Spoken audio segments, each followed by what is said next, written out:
Pero culturalmente nosotros tenemos ese condicionamiento como un condicionamiento enorme, porque lo cultural, el hábito cultural es un hábito enorme, el más difícil de superar, es un condicionamiento que uno lleva puesto y que es dificilísimo de superar, pero no imposible.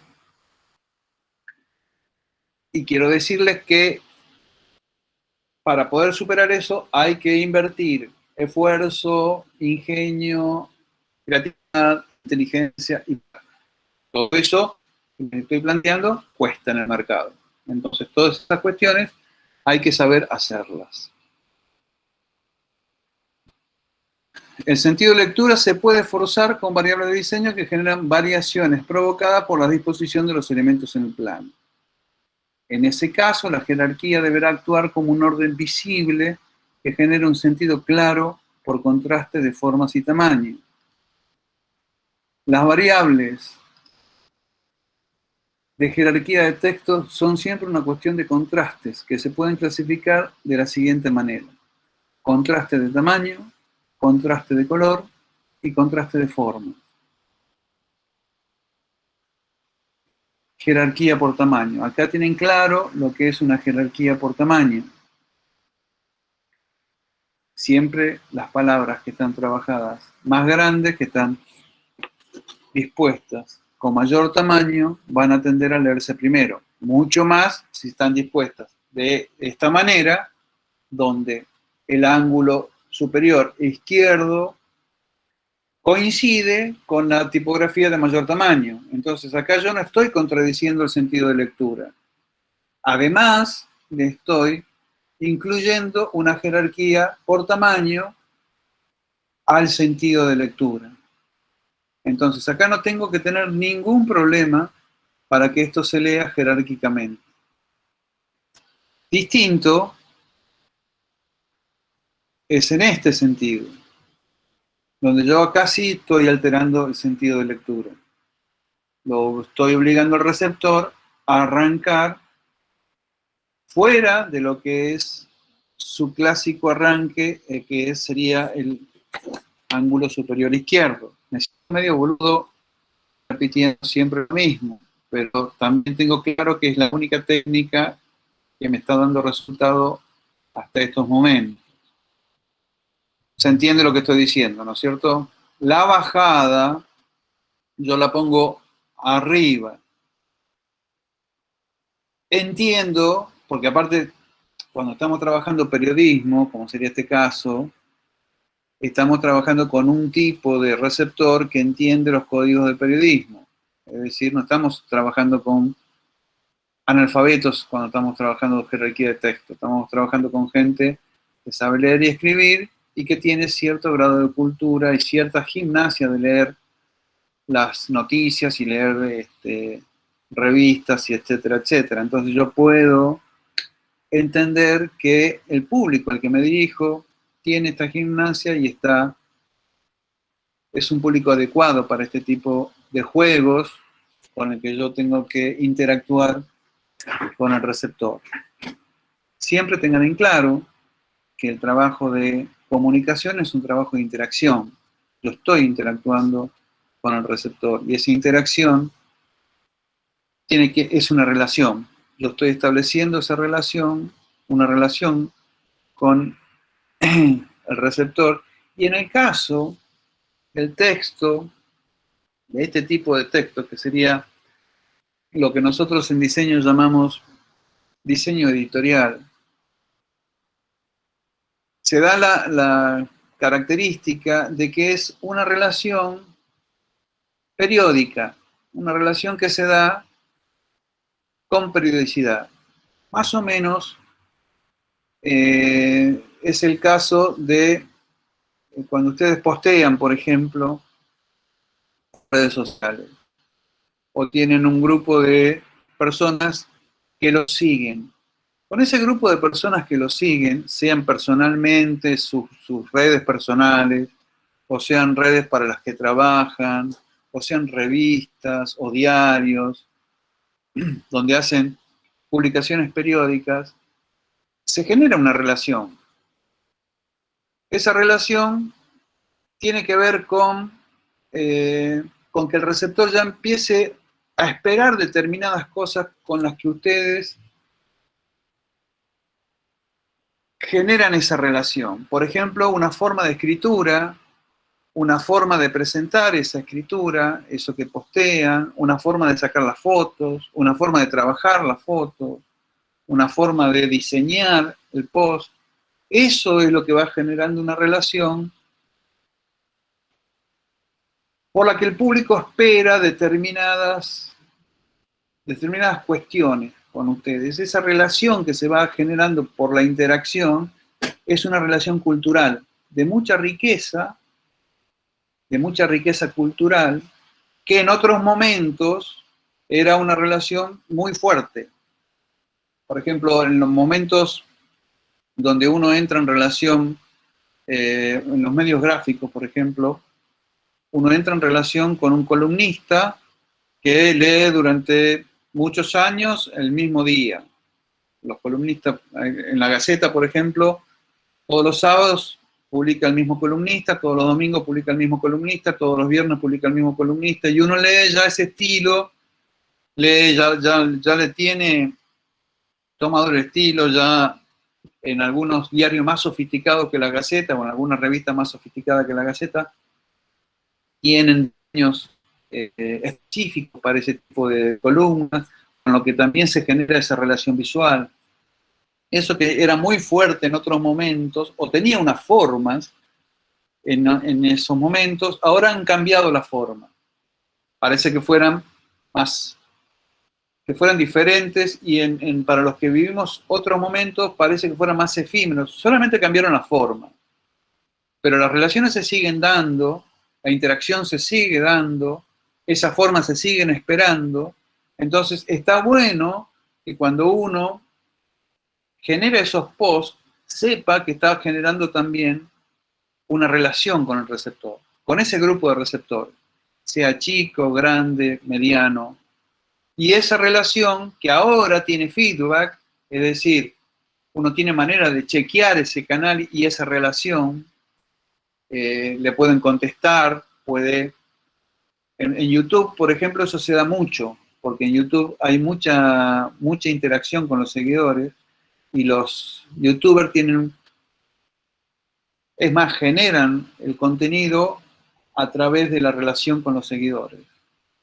Y ahí se ve que esa jerarquía, ese trabajo de diseño que hacen en lo visual, lo hacen fundamentalmente teniendo en cuenta esa interacción y esa relación.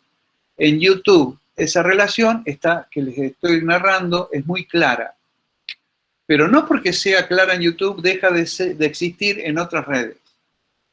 También es clara en redes temáticas, por ejemplo, si uno entra a las redes de Pictoline o a las redes de El Ciudadano, o redes que son muy específicas, va a encontrar esto que yo les estoy planteando.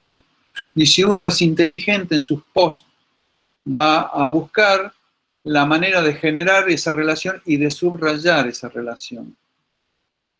Por más que ustedes no sean diseñadores, la redacción que ustedes hagan, el trabajo de texto que ustedes hagan, la jerarquización de texto que ustedes hagan, el juego tipográfico, la paleta tipográfica que ustedes utilicen, y el diseño que ustedes marquen, porque si ustedes, por más que no sean diseñadores, pueden, si están en condiciones, o esperamos que después que terminen de cursar Visual Gráfica 2, estén en condiciones de marcarle a un diseñador determinadas pautas, puedan generar una relación fuerte con el receptor.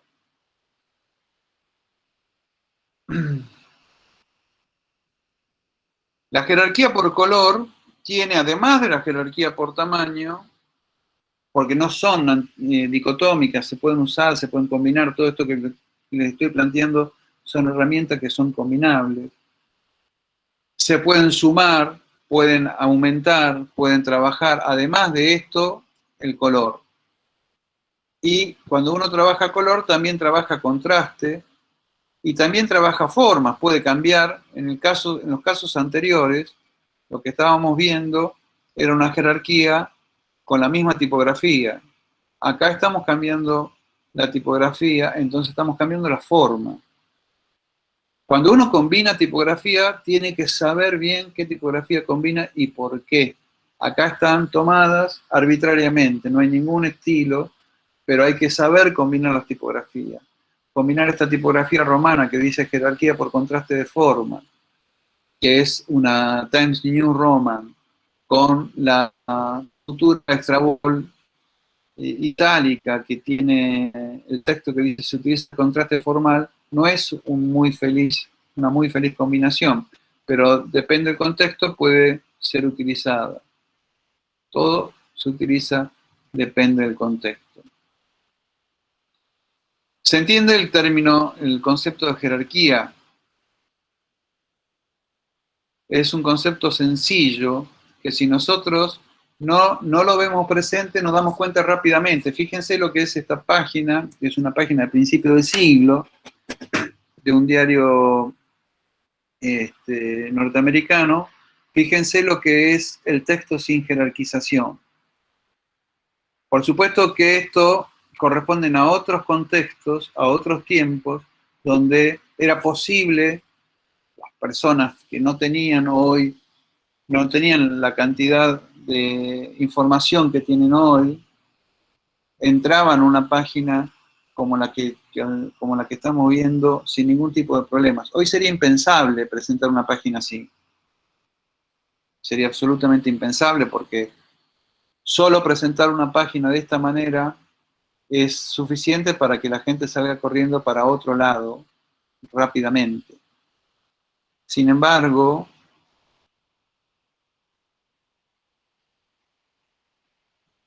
esto que les estoy mostrando sí es actual. Y es un menú. Esto es un menú, una carta de un restaurante. ¿Ustedes comerían en este restaurante? ¿Le llama la atención? ¿Pondrían la plata? ¿Le da para gastar en este restaurante?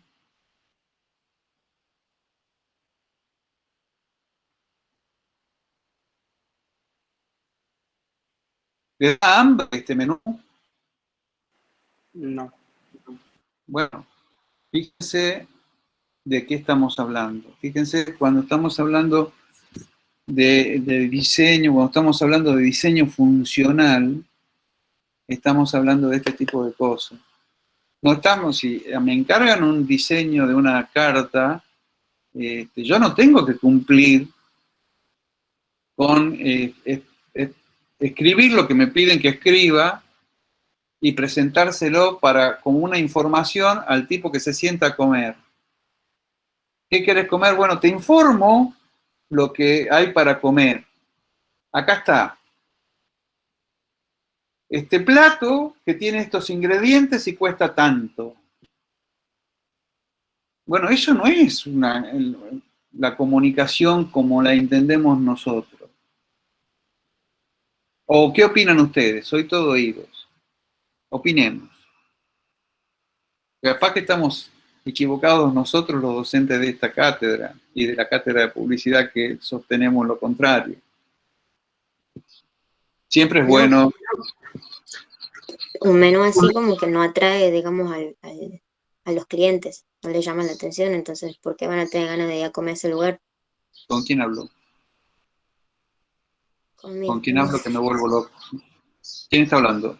Hola, yo, Gaby Morales. Bien. Volvé a decirme, Gaby, que estaba preocupado en ver quién me hablaba y volvé a decirme lo que decía. Que un menú así no le llama la atención al cliente, o sea, no les resulta atractivo. Bien, vos me estás hablando de atención. Yo te estoy hablando de gastar plata.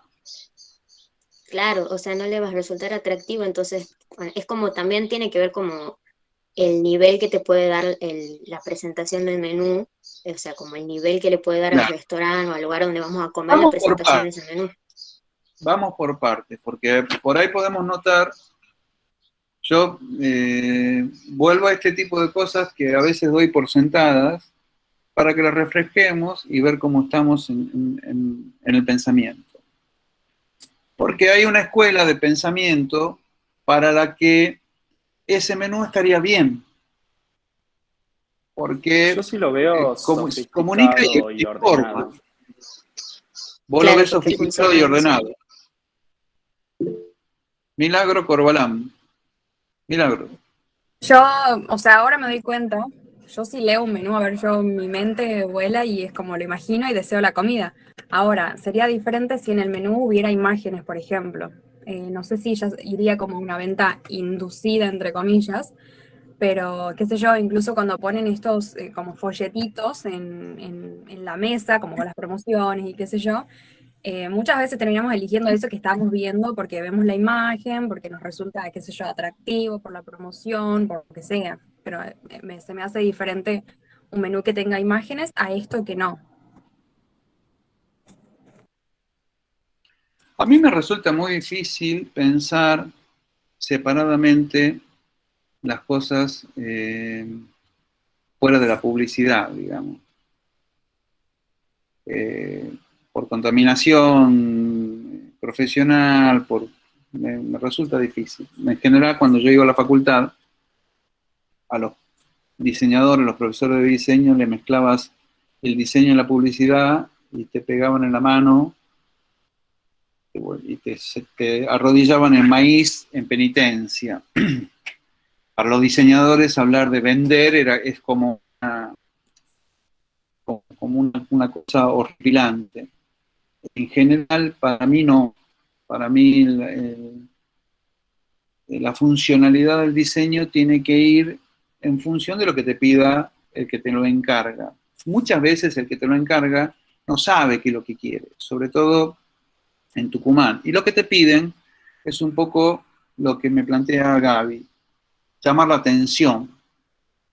Cuando en realidad, si a vos te están encargando un menú o cualquier cosa que te encargue algo que está dentro del ámbito comercial, tiene que tener un impacto comercial.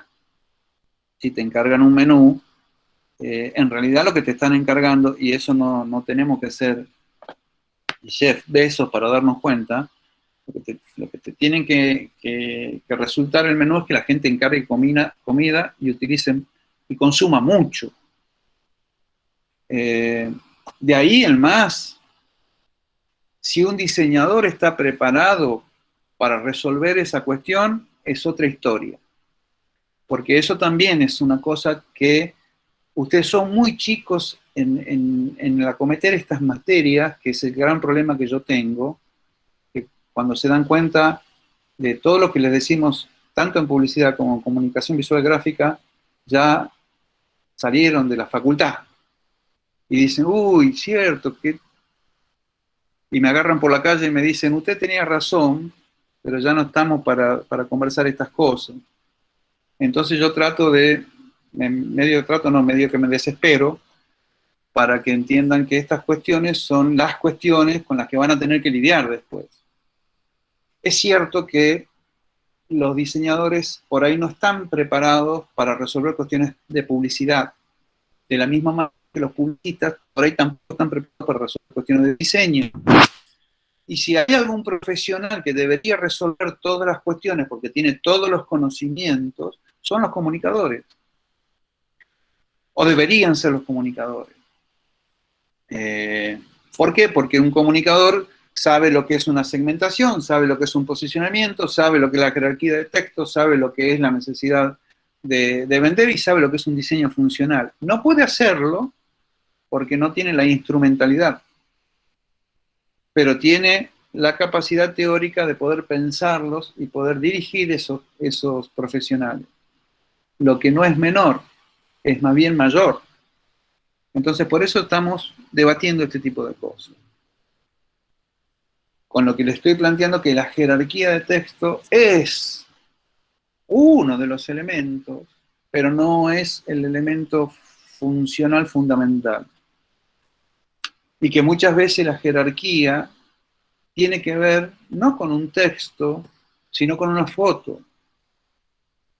Porque si yo tengo un menú y tengo que jerarquizar, Y hasta que yo leo, encima los creativos publicitarios ahora están describiendo platos, y lo que era una milanesa, antes era una milanesa, ahora es lámina de carne macerada por finas hebras de pan con semillas, y le hacen una poesía a una milanesa. Entonces, hasta que termino de leer y entender de qué se trata eso, dame una foto, hermano, porque ya no entiendo lo que me están escribiendo. Y quiero una foto para saber si eso que me está diciendo un creativo publicitario es efectivamente una milanesa. Muchas veces la jerarquización tiene que ver con el uso de las imágenes. No quiero irme del tema de la jerarquización de texto, pero no hay que ser mecánicos con este tipo de cuestiones, porque al pedido, acá, sobre todo en Tucumán, porque muchos de ustedes van a lograr irse, muchos de ustedes van a lograr irse al carajo, yo sé que el 90% de ustedes está pensando en irse a la mierda, algunos van a lograr, y otros se van a quedar acá, trabajando como exiliados, pero muchos van a llevar su profesión en estas tierras. Entonces van a tener que escuchar a los comitentes de acá a pedirles las cosas sin saber bien lo que les están pidiendo.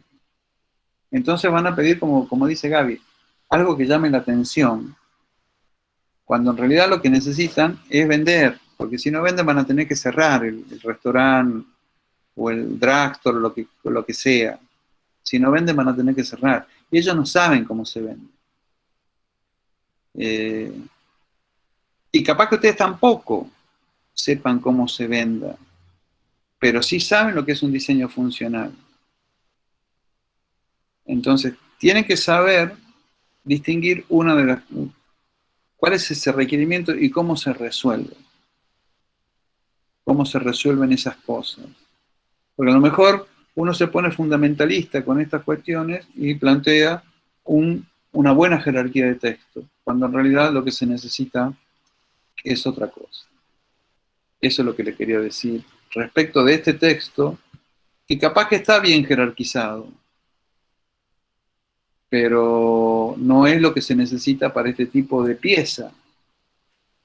Acá es un texto jerarquizado, pero que no le vende una Coca-Cola a uno que se está muriendo de sed en la Salina Grande. ¿Me entienden? Yo ante el silencio asumo que sí, ¿me entienden?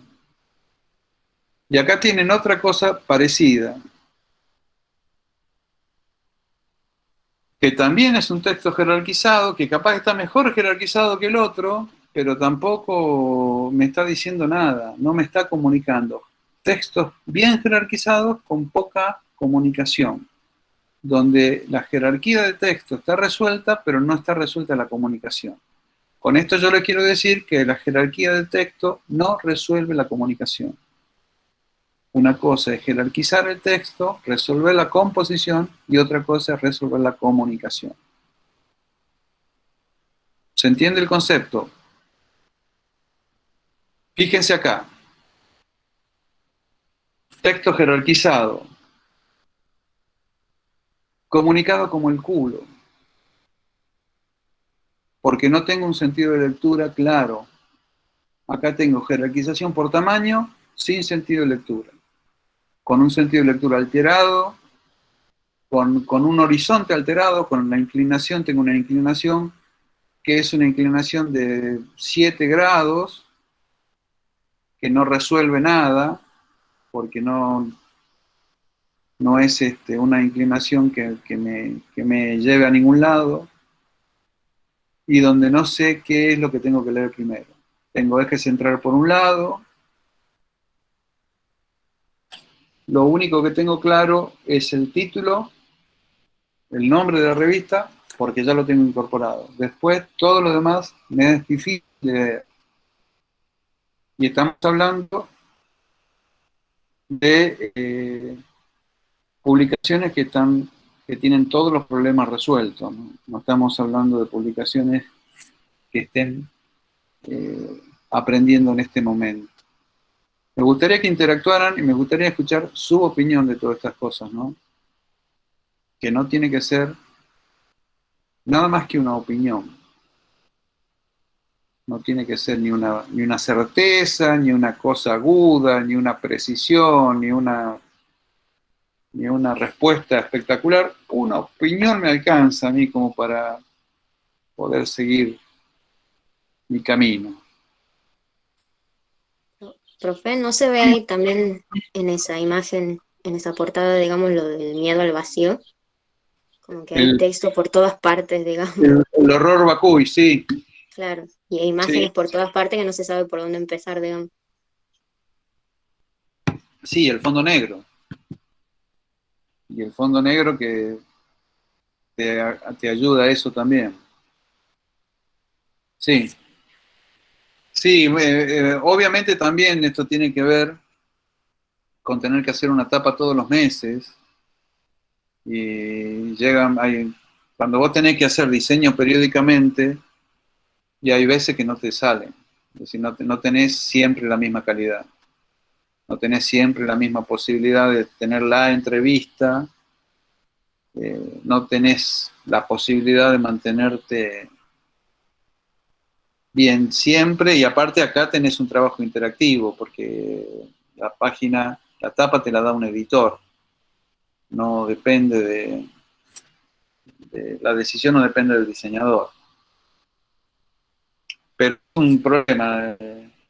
A mí trabajar en publicaciones es un tema. Yo he trabajado solamente una vez en publicación, una publicación semanal, como jefe de arte total y tapista y todo, y era... No sé si conocen el mito de Sísifo, que tenía que subir una piedra a la punta de la montaña, y a la mañana cuando volvía estaba la piedra abajo y tenía que volver a subirla todos los días a la montaña. Bueno, ese es el trabajo en gráfica. La verdad que es una cosa muy estresante y muy amargante. Y yo trabajaba en un semanario. Los que trabajan en diarios tienen una calidad de vida realmente mala. Los diseñadores, no, se lo digo con total, sin ninguna sonrisa, ninguna alegría, ¿no? Es un laburo de mierda. Y a nivel periodístico, a nivel escritura, no conozco a ninguno que la pase bien.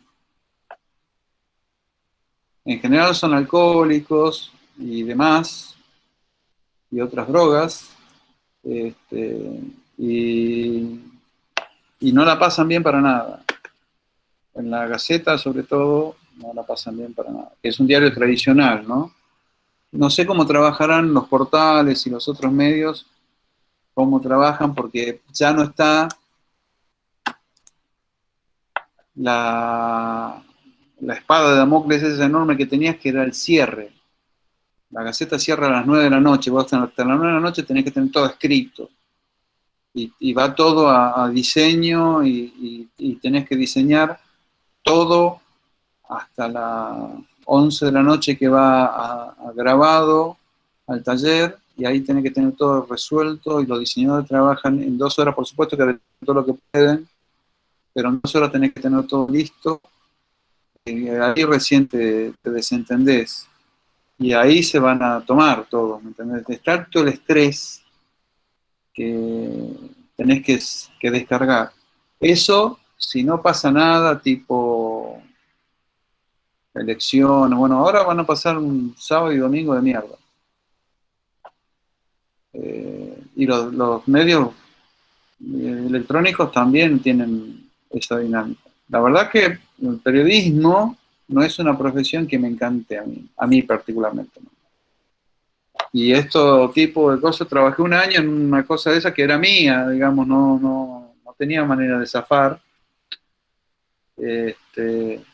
y no tuve una buena experiencia. Hacer tapas es lindo cuando lo ves de afuera, decís, sí, pero cuando la tenés que hacer, no sé qué experiencia tiene Romina, que también hemos trabajado juntos muchas veces con este tipo de cosas.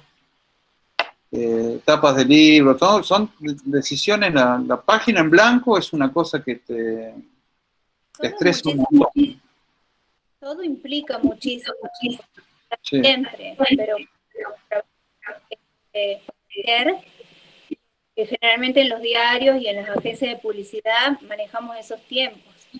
Entonces, habituarte a ese ritmo de vida y dejar las frustraciones para cuando es el trabajo. sí, No queda-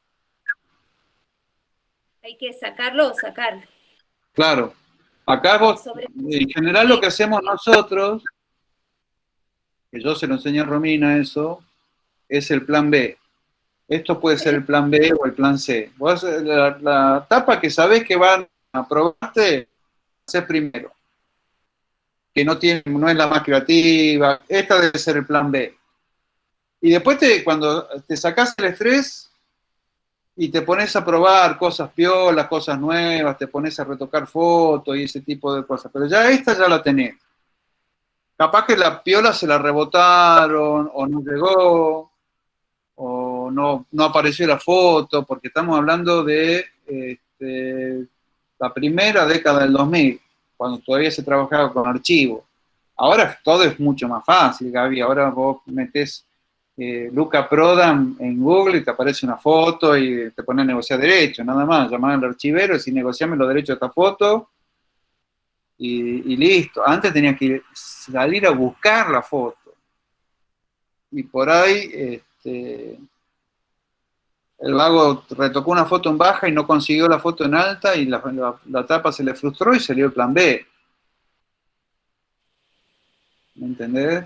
Entonces nosotros lo criticamos acá tranquilito, vos sentás en tu casa, yo en la mía, el aire acondicionado, todo, pero no sabés lo que pudo pasar en ese momento. Y es cierto todo lo que vos decís.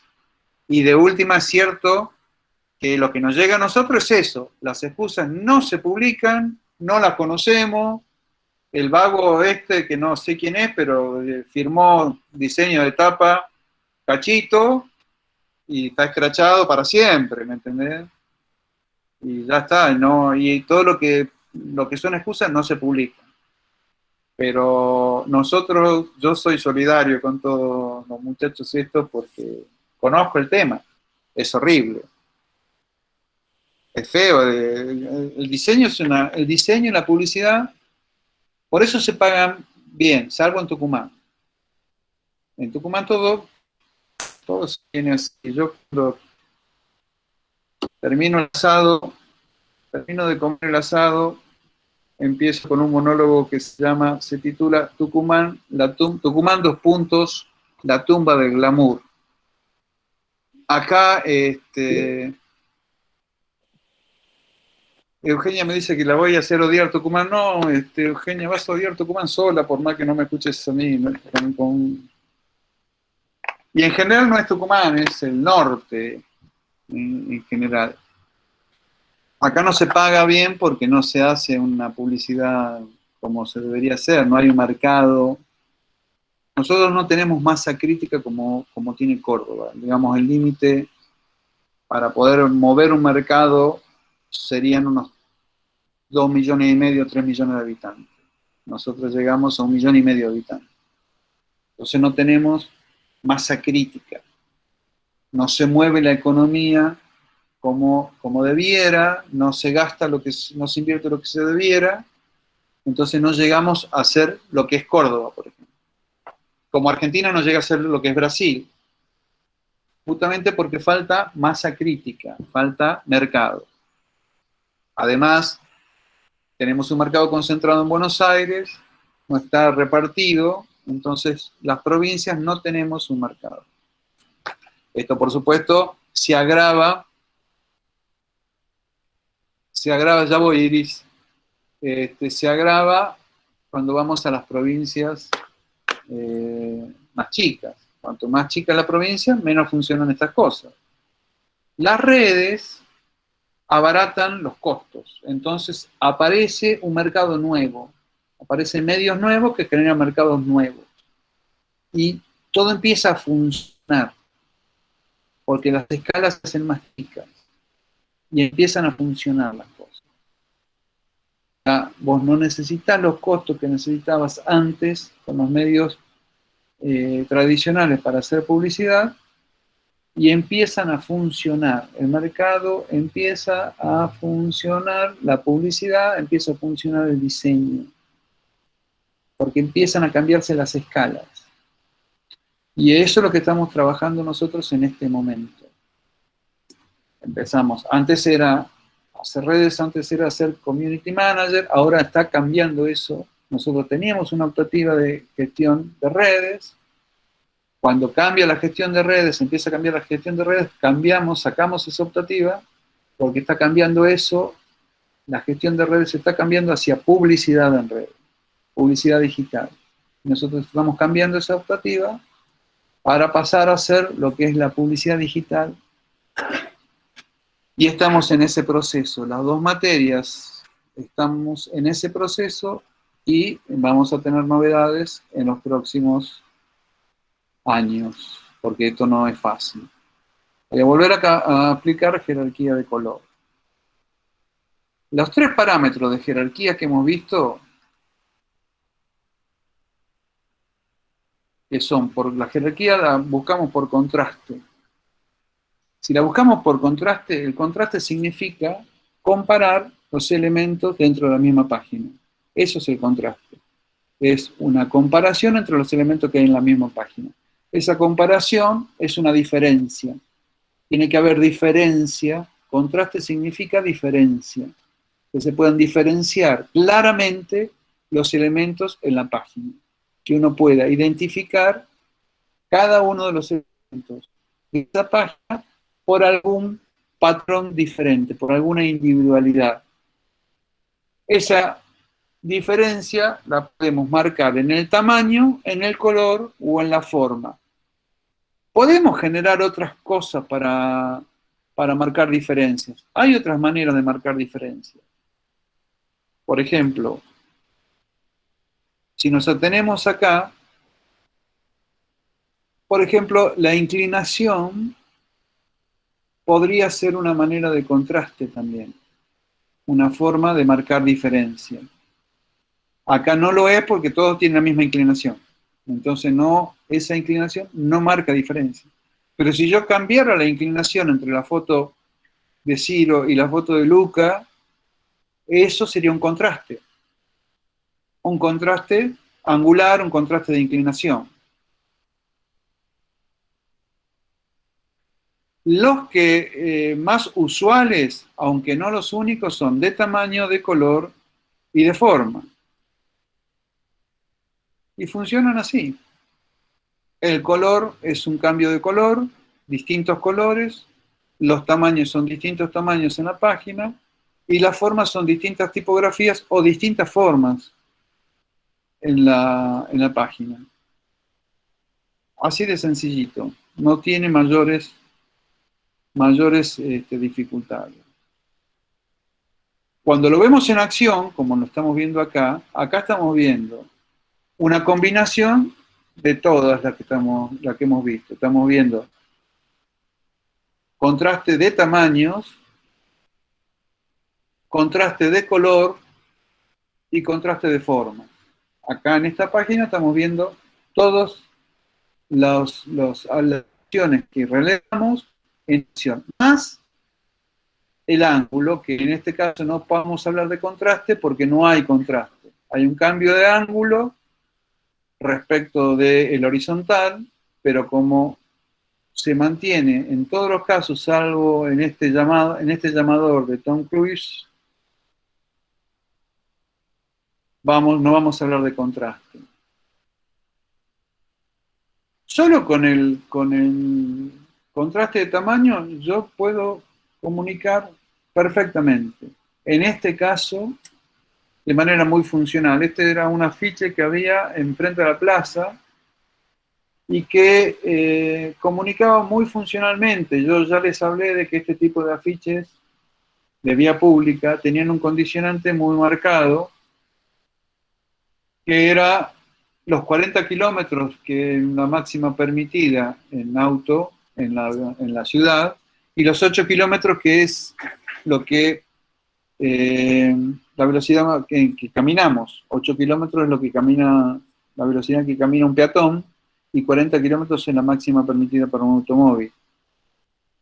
Acá lo que nosotros tenemos es una jerarquía de texto por color y por tamaño que deja claro a cualquier velocidad dentro de lo que tiene que trabajar la velocidad en vía pública, está clarísimo la comunicación que tiene que tiene que leerse. Funcionalmente esto funciona perfectamente. Es decir, que en este caso, con solo la jerarquía de texto me es suficiente. Acá ya se complica un poco más porque quiero explicar más cosas. Este es el afiche que estaba al lado en ese momento.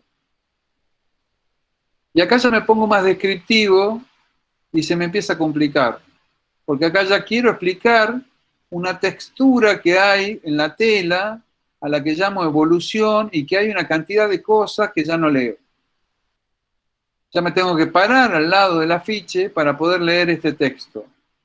Entonces estoy boludeando. Este texto no es un texto que tenga que estar en este afiche.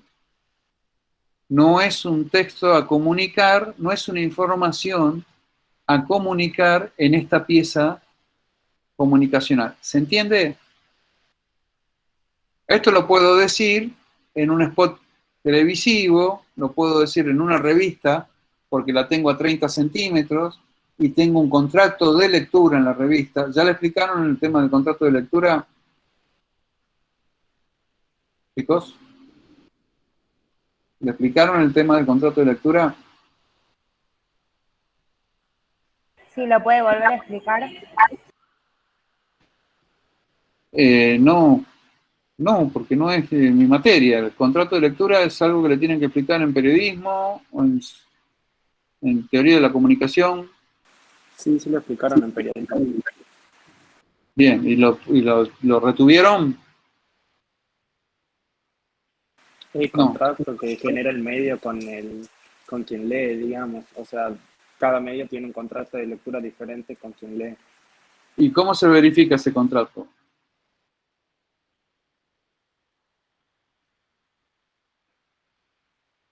¿Cómo se da ese contrato?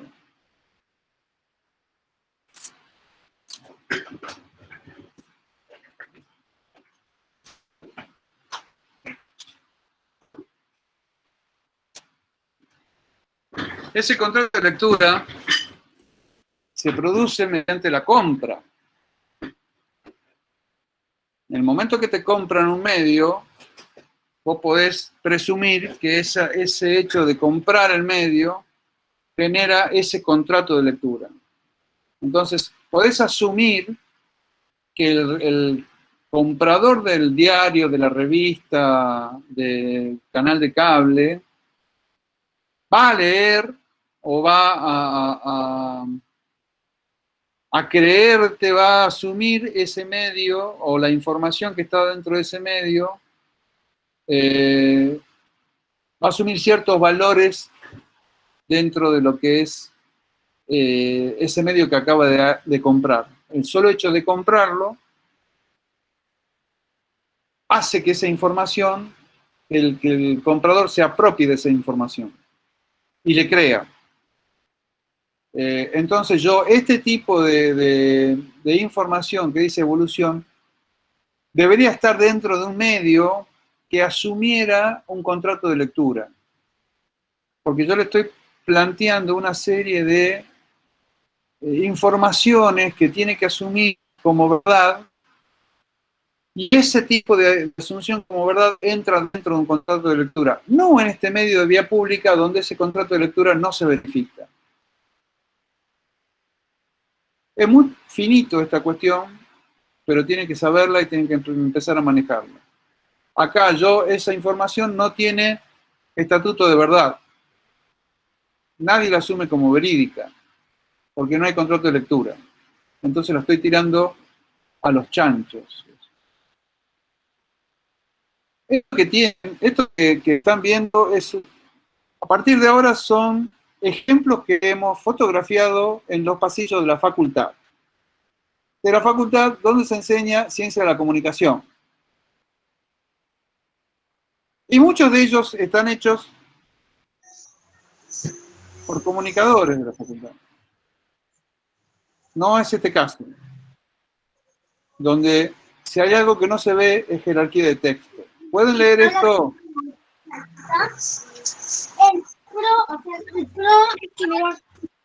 Ahora cada vez que me hago la pizza realmente.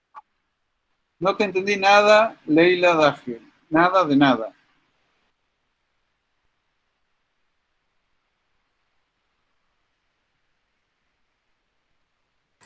Me parece que igual hablaba de otra cosa, solo tenía el micrófono prendido.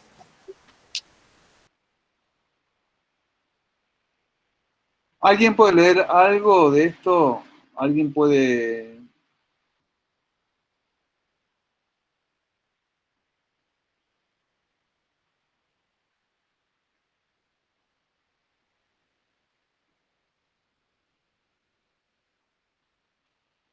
Qué difícil esto. Solo se puede leer las letras más grandes, digamos, el título. Te escucho con ruido, Eugenia, y poquito te escucho. Que le digo que solo se puede leer el título, o sea, lo más Y con mucho jerárquico. esfuerzo, con muchísimo esfuerzo. Sí, lo tuve que aumentar un montón porque realmente no veo y no tengo los anteojos, que menos, pero sí, no Imagínate sé, que esto te apenas llegue a se lee. Imagínate que te llegue a tu teléfono esto. ¿Lo leería? ¿Te concentraría tu atención? No, Aparte de esto, también tengan en cuenta, y en todos los casos tengan en cuenta, de que esto genera una comunicación por connotación. Acá está diciendo el seminario taller Previsión de la Violencia Social, que le interesa nada la comunicación, que no le interesa recurrir a profesionales de la comunicación y que el valor que ellos le dan a este tipo de seminario es ese, porque hoy, si yo estoy a cargo de un seminario y no tengo un presupuesto de comunicación, también estoy comunicando eso. También estoy comunicando cuál es el valor que yo le doy a ese seminario, a mi propio seminario.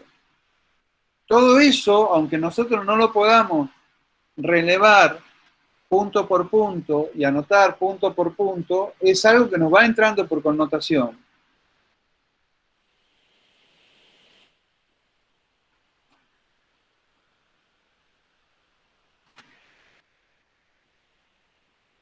Esta es la creatividad de los psicólogos.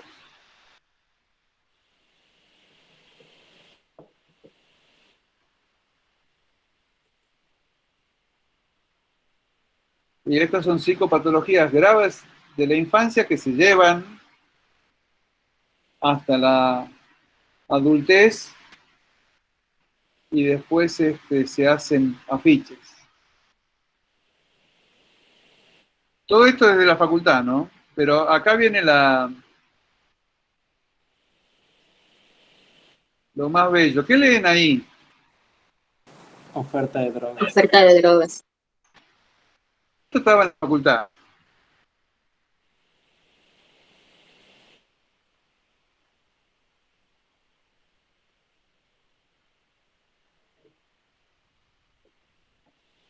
A medida que uno iba caminando, acercándose al afiche, se iba aclarando un poco la cosa, un poco, ¿no?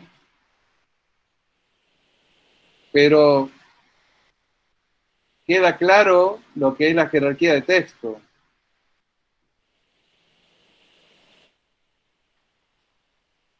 Esto Claro, estaba esto en la sería como facultad. un mal uso de la jerarquía de texto, digamos. Y esto está comunicado por gente que no sabe, o por gente que no estudió, o por gente que no prendió la cámara cuando tenía clases virtuales de comunicación visual gráfica, o gente que no vino a clase.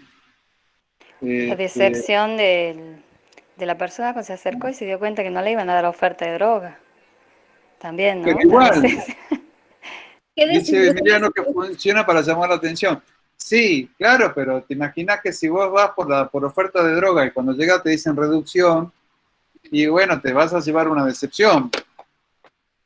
Si cuando llegaste reducen la oferta, no vas a estar muy contento.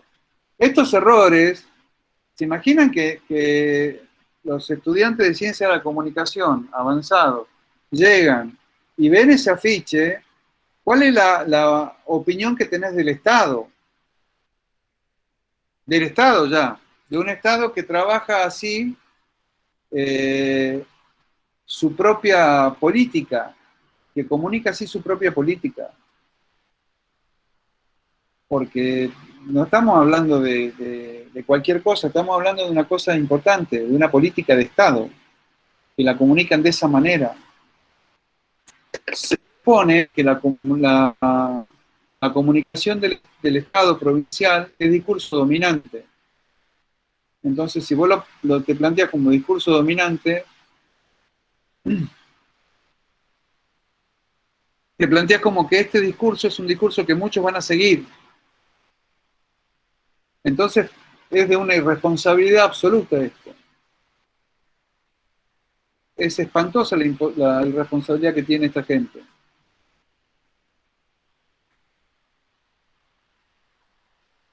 Esto es trabajar la jerarquía de texto a favor. Trabajar ese engaño que acabamos de ver a favor. No lo llegan a leer, pero dicen especial mundial, todos los temas que no se hablarán por culpa del mundial, y ponen abajo todos los temas que salen de la agenda política, porque toda la agenda está tomada por el tema mundial. Esto es lo mismo que estuvimos viendo, pero desde un punto de vista del manejo inteligente del tema.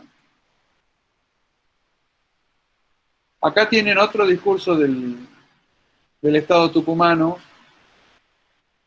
con una supuesta jerarquía por color, trabajada con un contraste horrible. Fíjense lo que es un desmanejo o un mal manejo del diseño. Esto es un mal diseño, un pésimo manejo del contraste. Está viniendo Fito Páez, Marta Argerich viene. Marta Argerich es la mayor concertista de Beethoven que hay en el mundo en este momento. Bruno Gelber. Y lo tratan así. Si yo soy Bruno Gelber o Marta Argerich y vengo y tengo este afiche, prendo fuego Tucumán. Todo Tucumán prendo fuego. Si además soy diseñador, ¿no?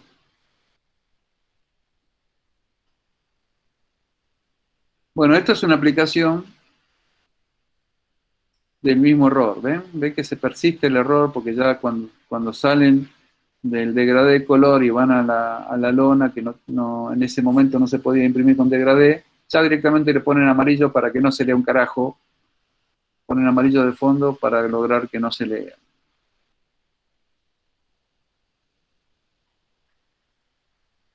Acá tienen un contraste de formas, que tampoco queda claro el manejo de las formas.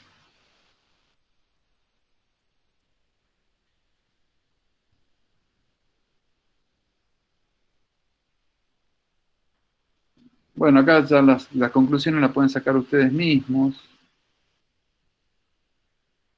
Acá también vean cómo se condiciona la lectura cuando no toman buenas decisiones respecto a la jerarquía de texto,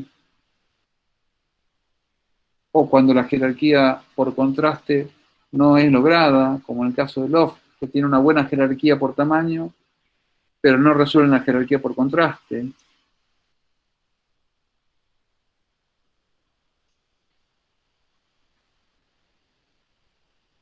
O acá, por ejemplo, que son, aunque ustedes no lo crean, son 5 fiches diferentes. Están manejados de esta manera.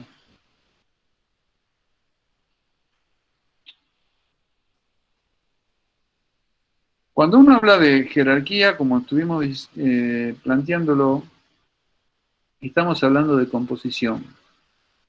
Y cuando uno habla de composición de texto, habla de puesta en página, de una puesta en página, y poner en página el texto es una cuestión compleja, porque tiene, así como dijimos en su momento, de que la tecnología condicionaba enormemente la escritura, pasa lo mismo en la composición. Pasa lo mismo cuando tenemos que trabajar texto en cualquiera de sus formas. Y en la composición vuelve a pasar lo mismo. Nosotros, cuando trabajamos texto,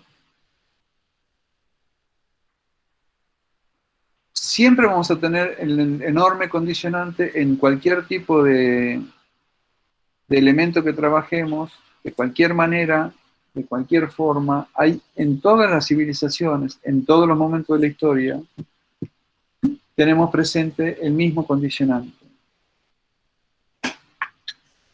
que es el sentido de lectura. Sea de izquierda a derecha, de derecha a izquierda, siempre arranca de un ángulo superior. Y siempre es así. Porque si no fuera así, sería absolutamente caótico acometer cualquier texto. Entonces, siempre es de esa manera. La direccionalidad que genera el sentido de lectura siempre va a estar presente y siempre genera el condicionamiento más importante. Entonces, cuando nosotros tenemos texto, siempre vamos a tener el sentido de lectura como principal condicionante. Y a partir del sentido de lectura es que armamos lo que necesitamos para acomodar texto en una página, que es la retícula. Para armar texto en una página, la invención que ha hecho el hombre para poder ser precisos y poder trabajar texto con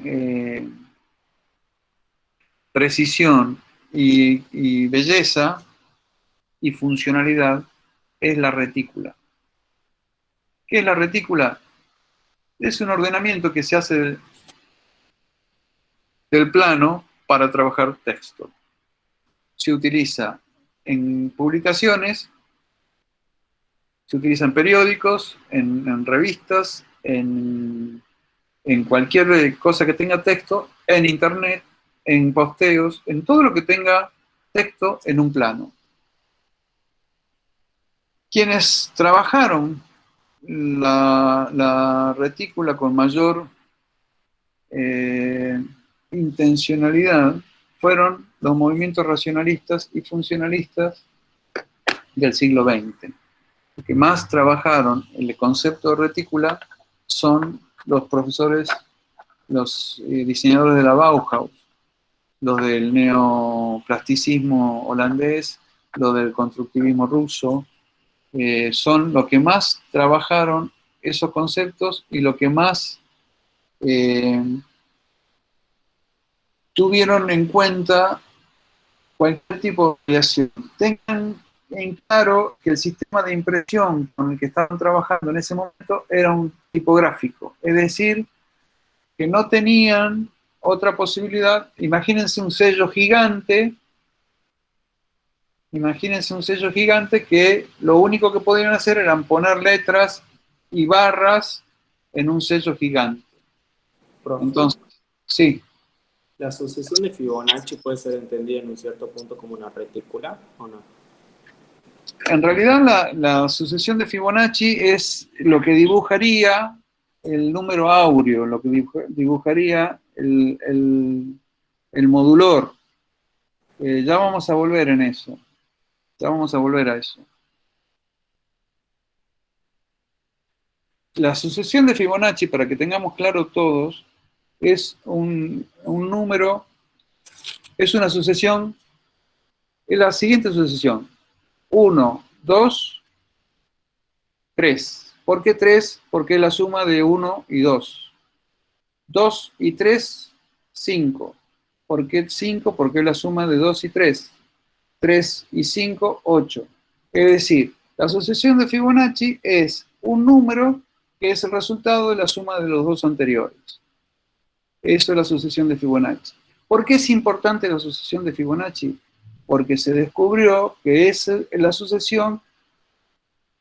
sucesión aparece en la naturaleza en casi todos los puntos de la naturaleza. Es la sucesión que más se repite en la naturaleza. La descubrió Fibonacci y la utilizó Leonardo en lo que se estableció como el Vitruvio, que fue el módulo que sistematizó Leonardo de lo que es el número áureo, que parte también de la sucesión de Fibonacci, que es el rectángulo áureo que domina la arquitectura greco-romana. Domina ese rectángulo que domina, yo se los expliqué en composición. Ya vimos composición, ¿vale, no? Sí. Sí. Se los expliqué en composición, domina todo lo que es la arquitectura greco-romana y es el rectángulo que nosotros más vemos en la naturaleza porque es la mitad de nuestra figura. Es la mitad del Vitruvio, del hombre del Vitruvio. Y cuando nosotros decimos que la sucesión de Fibonacci es lo que se repite en la naturaleza, es la sucesión que si nosotros tomamos un girasol o una margarita y vemos cómo se implantan los pétalos, se implantan de acuerdo a la sucesión de Fibonacci. Si nosotros vemos cómo sacamos un caracol y le sacamos el helicoide al caracol, ese helicoide va a dar como resultado un número áureo. Es el número que más se reproduce en la naturaleza. Ese rectángulo es el que más se reproduce en la naturaleza. Por eso es tan importante lo que dice Ramiro de la sucesión de Fibonacci. Cuando ustedes no sepan qué figura utilizar, no tengan, o por lo menos así hacemos nosotros, ¿no? No tengan decidido qué proporciones usar, vayan por la proporción áurea, porque esa proporción domina la naturaleza. Es la que usó Steve Jobs para sus iPhone, para sus iPod, para todo lo que hace Apple, utiliza esos números porque son los que dominan lo que tenemos, así como tenemos el sentido de lectura incorporado, también sin saberlo tenemos incorporado esas proporciones. Y muchas veces no son muy funcionales para un montón de cosas. Por ejemplo, no son funcionales para archivar. No tenemos archiveros del tamaño del rectángulo áureo. Pero fuera de eso, tenemos toda esa información incorporada culturalmente. Nacho. No más, yo quería como agregar o aportar, pero capaz esté equivocado en el tema de que también se usa mucho en las películas y principalmente Spielberg usa mucho el círculo áureo para la forma áurea para utilizar además la composición. Sí, claro. No, por supuesto. Recibe un montón de premios. Sí.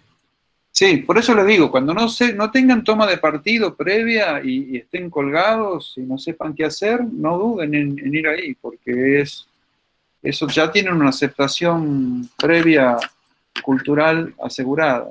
Por supuesto, si tienen otra toma de partido, bueno, pero si no tienen ninguna, no duden en eso. Bueno, sigamos con la Bauhaus. El racionalismo se transformó en una constante filosófica, de una constante filosófica a una toma de partido visual, y condicionó el diseño hasta la segunda mitad del siglo XX. En general, la Bauhaus no lo toma como una constante al número áureo porque desperdicia mucho papel, el rectángulo áureo. Tiene mucho desperdicio en la modulación. Cuando uno tiene que imprimir, desperdicia papel en lo que es el módulo de papel. No, el módulo de papel tiene dos medidas, la DIN y la norteamericana. La DIN es la 4, la norma A. No sé si lo tengo acá, si la doy, si no, la buscamos. No, no la tengo acá. Si no, ya vamos a buscar de dónde la tenemos. Y después la norteamericana, que es la de oficio, carta, etcétera, etcétera. Pero bueno, ya se las voy a dar a esa. Por eso no se toma el número áureo, porque no da con el módulo. Pero sí eran muy racionales en ese sentido los de la Bauhaus. Y también las condicionantes tecnológicas iban para otro camino. Acá yo les pido que se imaginen un sello gigante, porque si no de otra manera no verían lo importante que es la variación que hacen de la composición con el enorme condicionante de la imprenta tipográfica. Esto que están viendo ustedes parece una boludez del diseño con la tecnología actual, pero con la tecnología de 1930, esto es un avance importantísimo, porque imprimir esto era muy complejo en ese momento. Bueno, acá lo que están viendo son todas modulaciones del plano. Todas esas modulaciones comienzan en ese momento. Y comienzan por estos estudios de descomposición del plano. Lo que están viendo son dos pintores holandeses, que son Theo van Desburg y Piet Mondrian. En orden de apariciones, Piet Mondrian y Theo van Desburg. Que son los dos únicos representantes de una escuela de los Países Bajos que se llamó neoplasticismo o de Stiegel, que lo que buscaba era la división del plano, buscar la reticulación del plano, la modulación del plano y ver cómo respondía el receptor, el ojo, a esa disposición del plano. Se pelean Mondrian y Van Desburg.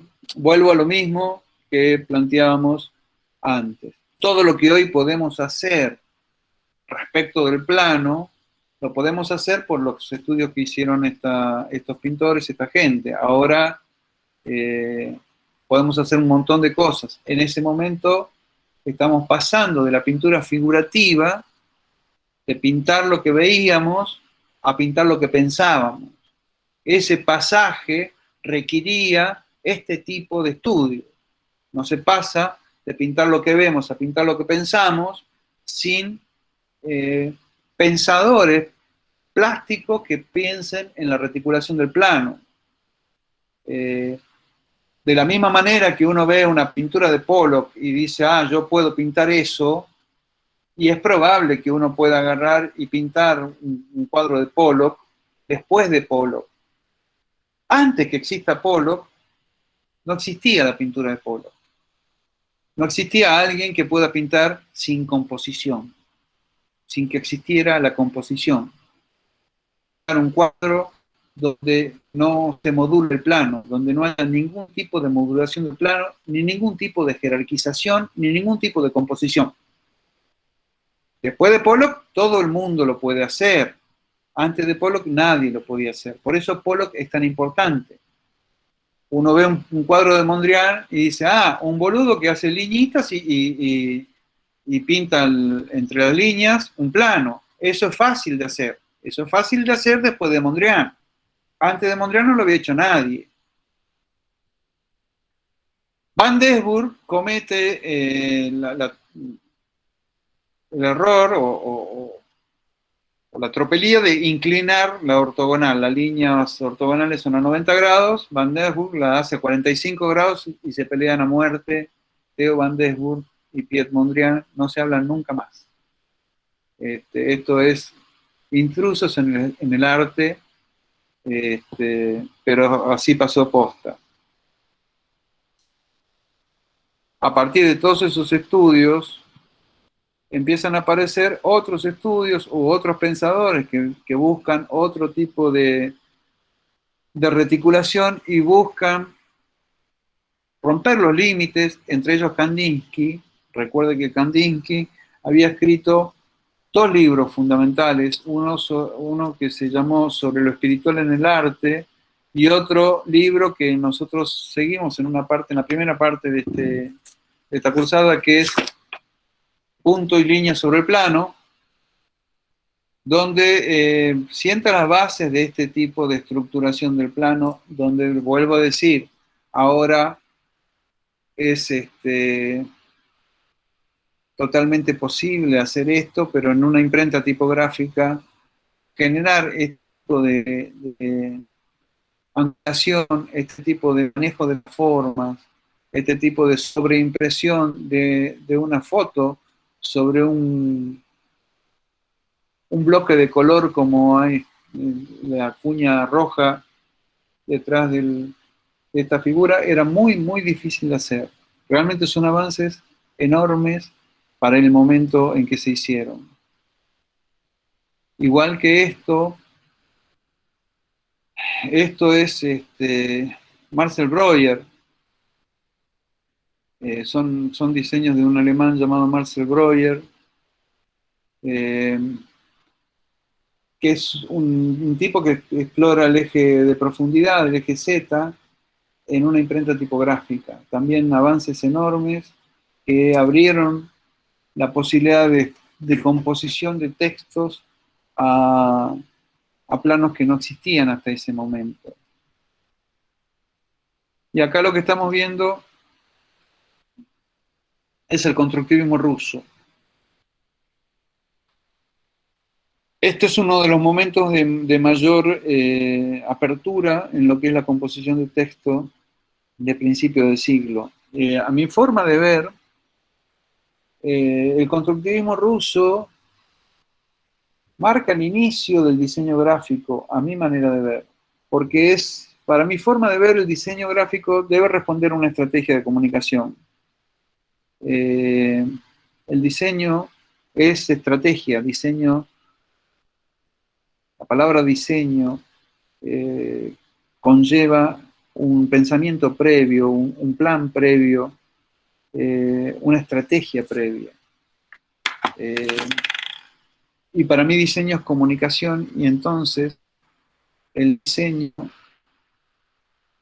la comunicación conlleva una estrategia para poder llevar un mensaje con eficiencia. Y la primera vez que aparece una estrategia es en la Revolución Rusa. Y los estrategas son los constructivistas, que deben comunicar el pensamiento de la revolución en un panorama tan complejo, una escenografía tan compleja como la que es la de Rusia. Una geografía enorme, unas distancias enormes. Rusia es el país más grande que hay en el mundo y uno de las menores densidades poblacionales. Entonces, ellos usaban los trenes para... Hoy lo que hoy sería plotear los trenes, en ese momento era pintarlos. Pintaban los trenes y comunicaban a través de los vagones, los trenes que circulaban por toda Rusia, utilizaban los vagones como forma de comunicación. Y entonces generaron este diseño para que pudieran ser leídos a grande distancia.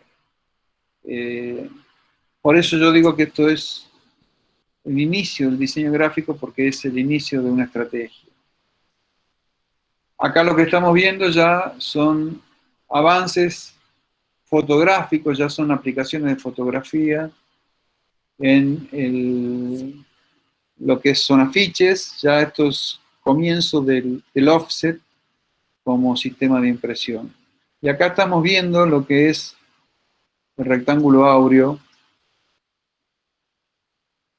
las proporciones áureas, que significan que el segmento menor es al segmento mayor, como el segmento mayor a la totalidad de la línea. Y genera este rectángulo. Ese es el rectángulo áureo. Las aplicaciones que nosotros vamos a encontrar en el rectángulo áureo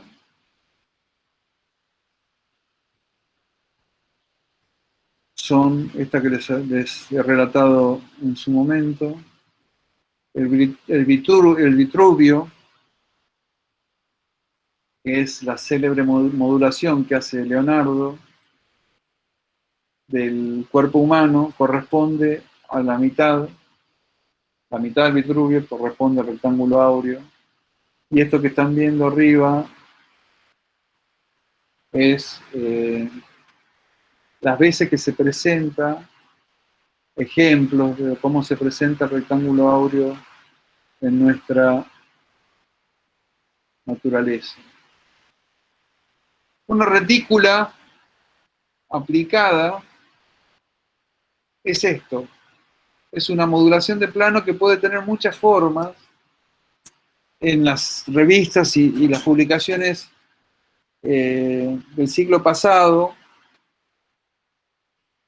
se diseñaban específicamente para cada revista, para cada publicación, y eran parte de la identidad de la revista. Yo no les voy a explicar diarios y revistas porque no hay aplicación para eso, no, salvo que lo pidan. Se explica diarios y revistas, pero está previsto que van a desaparecer en 10 años las revistas y los diarios, tal como los conocemos. Si ustedes quieren, yo se los explico, pero no creo que tenga mucho uso eso. Profe, y las revistas digitales que están ahora subidas, por ejemplo, en ISU, ¿cómo se llama esa aplicación? Que se puede hojear todo como una revista común, pero es digital. Sí, esas están armadas como una revista de papel. Es exactamente igual que una revista de papel. Se hacen de la misma manera. Si quieren, se las explico. Sí, si puede, por favor. Estamos haciendo una nosotros. Bueno. ¿Están todos de acuerdo? Bueno, en la clase que viene les explico esto. Gracias.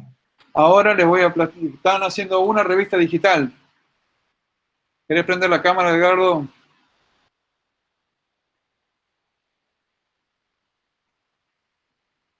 Están haciendo una revista digital.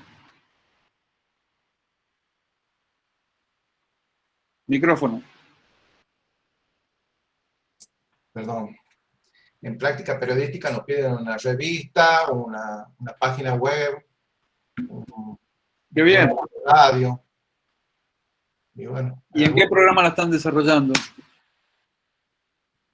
En Adobe, InDesign, creo que se llama. Ah, en InDesign. Sí. Hemos conseguido una planilla, una plantilla, perdón, y bueno, estamos haciendo más las notas, esas cosas, sacando fotos. Bueno, InDesign se hace en las revistas y los diarios. InDesign es un programa en el que manejamos para hacer cualquier tipo de publicación. Lo que te permite InDesign es trabajar en una metáfora. Bueno, te permite trabajar el PDF enriquecido. Es decir, PDF multimedial.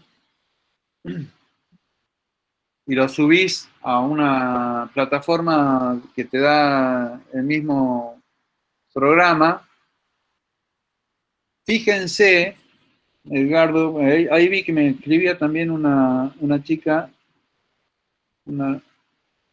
Sara. Me escribía Sara que también está participando, parece, del mismo. En producción multimedia se lo están haciendo hacer. Periodístico, producción periodística. Producción periodística. Bueno, fíjense que por poca plata digamos, por 2 cervezas,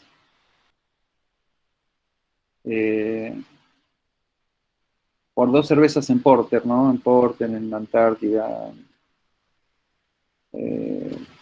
pueden tener la licencia de Adobe para estudiantes. Adobe tiene una licencia para estudiantes, donde le dan todos los programas de Adobe.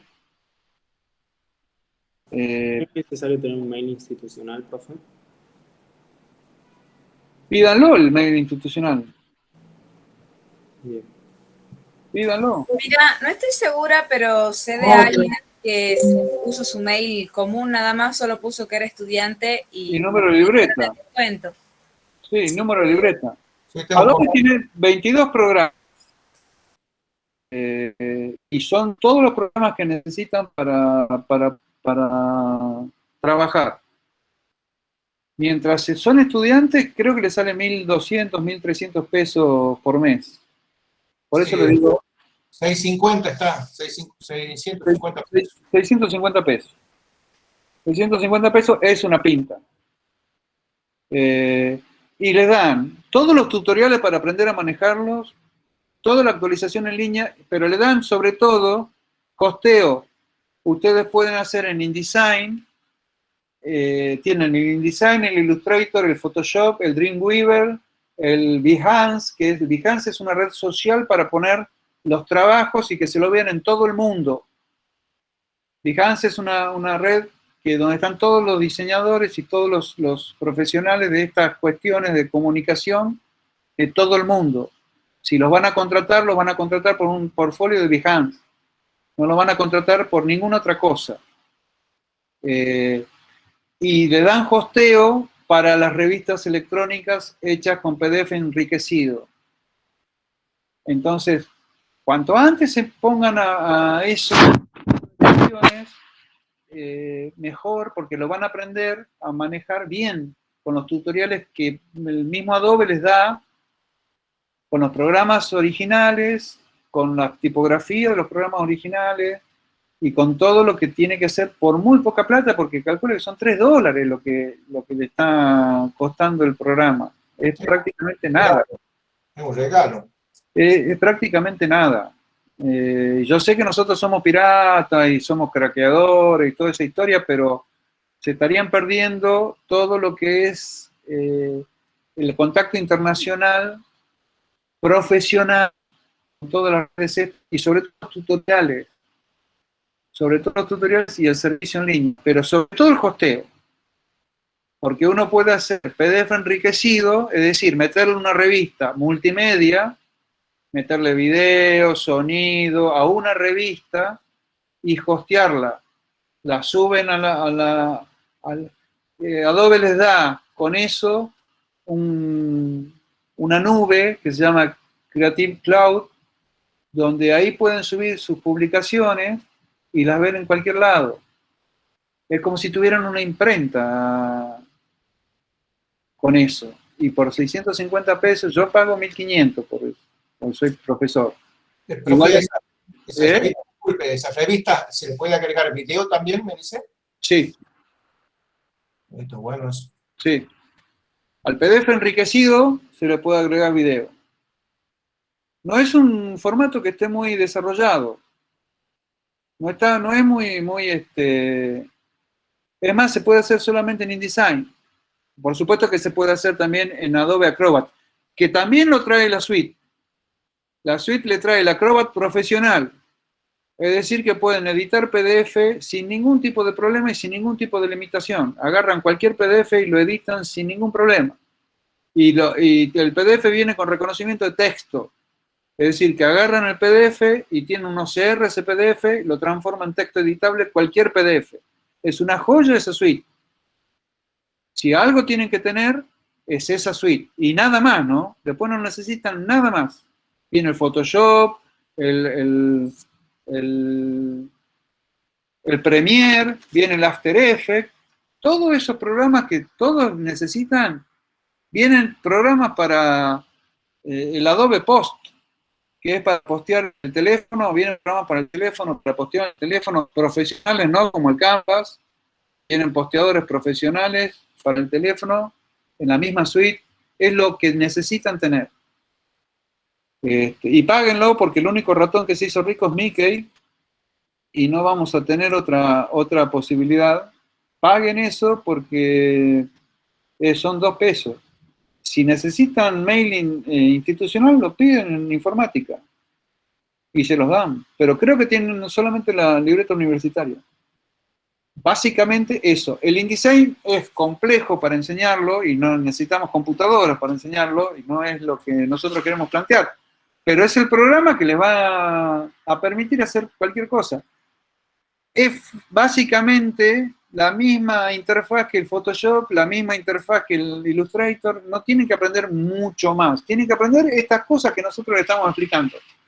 Kerning, tracking, todo lo que les expliqué en tipografía, porque ahí están las variables que tienen que manejar. Van a manejar alineación tipográfica, van a manejar todo lo que les estamos explicando acá. Alineado, interlineado, todas esas cuestiones. La grilla que empiezo a explicar ahora, que ya se lo voy a, ya que están viendo eso, se lo explico. Vamos a profundizar en una clase especial, pero para que vean lo que es una grilla. La grilla del InDesign es parecida a esta que estamos viendo. ¿Qué tiene de diferente? Las horizontales. Las grillas de los programas de diseño editorial no tienen horizontales. Tienen solamente columnas y espacios entre columnas que se llaman calles. Los espacios entre columnas se llaman calles. O espacios entre columnas. Las horizontales se las pueden poner ustedes, pero no hacen falta. Las columnas, en general, son iguales, son del mismo tamaño, pero ustedes eso lo pueden variar como quieran. Fuera de las columnas, toda la zona que está encerrada entre los márgenes de columna, yo estoy haciendo con el mouse. ¿Ustedes lo ven lo que hago con el mouse? ¿No? No, profesor. No. No, profesor. Uy, qué embole. No se puede ni señalar. Bueno, todo el espacio que está de los márgenes para dentro de la línea de columna se llama mancha. En imprenta, ¿no? Usted a un imprentero le dicen, dame el tamaño de la mancha, y el imprentero le va a dar el tamaño que va desde la línea, todas las líneas que están adentro del margen. De ahí las líneas importantes son las líneas de columna. Ya lo vamos a volver a explicar esto a pedido de Edgardo, lo vamos a explicar en profundidad. Hay varios tipos de columna. Pero a esta altura del partido, el único tipo de columna que les puede importar a ustedes es el que se hace en InDesign. Tienen la misma metáfora que el Word, se define el ancho de columna y el espacio entre columnas. Eso es lo que definen en el tamaño de página. El ancho de columna, recuerden que nunca tiene que ser menor de 1 alfabeto y medio, ni mayor de 2 alfabetos y medio. Recuerden esa regla, sobre todo cuando están trabajando en fuentes lumínicas. Si van a hacer una revista para internet, tengan en cuenta esa fuente lumínica. Y tengan en cuenta que muchas veces cuando trabajan en PDF, tienen que trabajar la doble metáfora porque hay mucha gente que imprime el PDF. Milagro. Disculpe, profe, ¿puede repetir? ¿No tiene que ser mayor de 2 alfabetos y medio y menor de...? 1 alfabeto y medio. Contando los espacios. Porque si haces menor de 1 alfabeto y medio, volvés a la misma línea. A ver, seguro que alguna vez te ha pasado leyendo que te volvés a la misma línea, volvés a leer y volvés a la misma línea, volvés a la misma línea. Si volvés a la misma línea es porque es corta esa línea. El diseñador la diseñó corta. Si lees diarios te va a pasar mucho de volver a la misma línea, porque las columnas de los diarios se hacen cortas a propósito porque se vende publicidad por el ancho de columna. Entonces las columnas son cortas porque la publicidad rinda más. Y si te hacen de más de 2 alfabetos y medio, tendés a saltarte una línea. Entonces la ergonomía visual, estoy hablando fundamentalmente del papel, esto está estudiado en papel. La ergonomía visual te da para que no sea más corta de 1 alfabeto y medio ni más larga de 2 alfabetos y medio. Eso te va a determinar tanto el ancho de columna como el tamaño de la tipografía. Te determina esos 2 valores que son valores cruciales a la hora de diseñar. Como les dije, hay varios tipos de retícula de acuerdo al tipo de publicación que uno quiera hacer.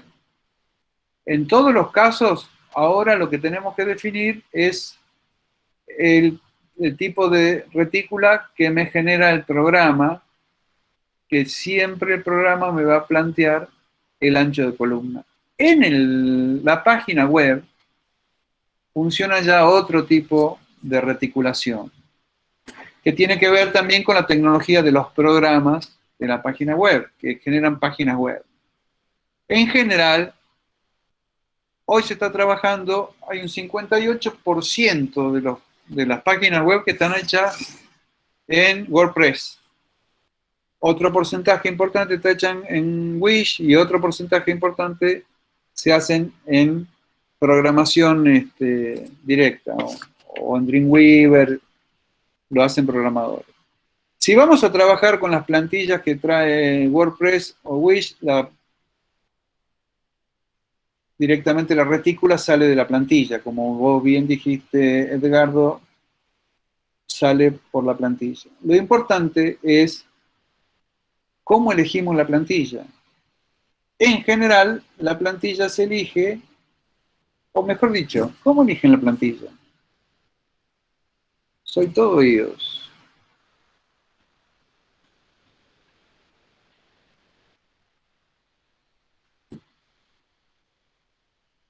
Todo oídos soy. Cuéntenme.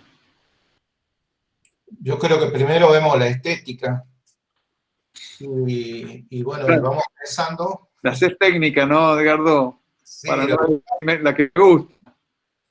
Lo que pasa es que nosotros, bueno, estamos pensando que tenemos que escribir una mínima cantidad de notas, o tal vez una máxima, son 22 páginas creo que son, y tenemos que escribir cierta cantidad de notas. Entonces vamos viendo porque hay muchas revistas que se ve más los gráficos que los textos, o sea, predominan, le dan más importancia a la imagen. Bueno, no le den importancia a la estética, no pongan la estética como primer factor. Tengan cuidado con eso. ¿Por qué tienen que tener cuidado con eso? Porque la estética, vos me decís la estética como para ponerle un nombre objetivo a eso y medio científico, pero en realidad es la que te gusta a vos.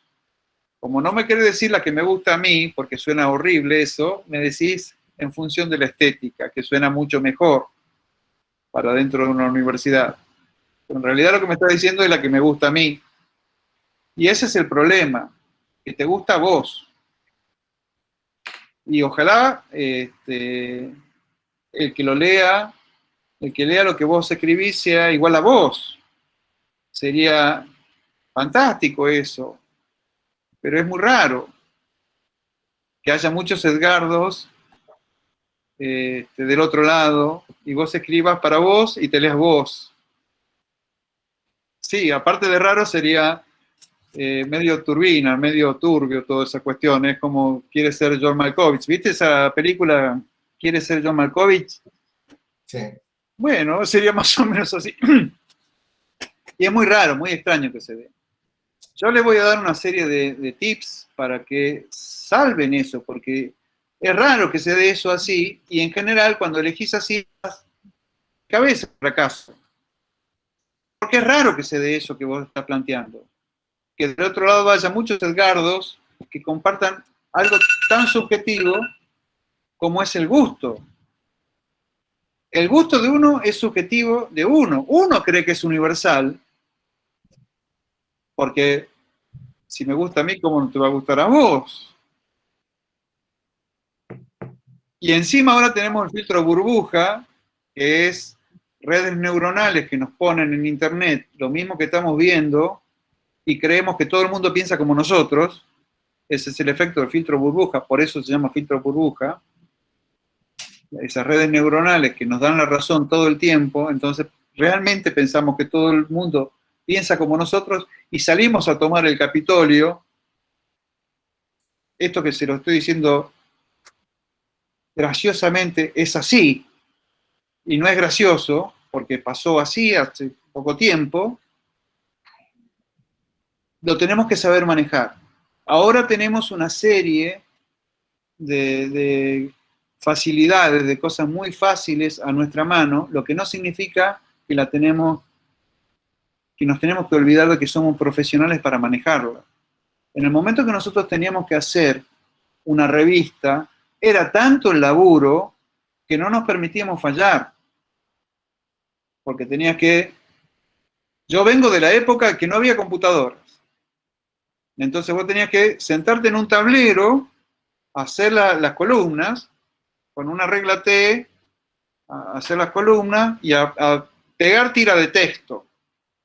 Entonces, antes de hacer eso, semejante laburo, averiguaba todo para no errarle. Porque si vos tenías que hacer todo ese trabajo, después hacer una revista, y no se la vendías a nadie, y te querías echar.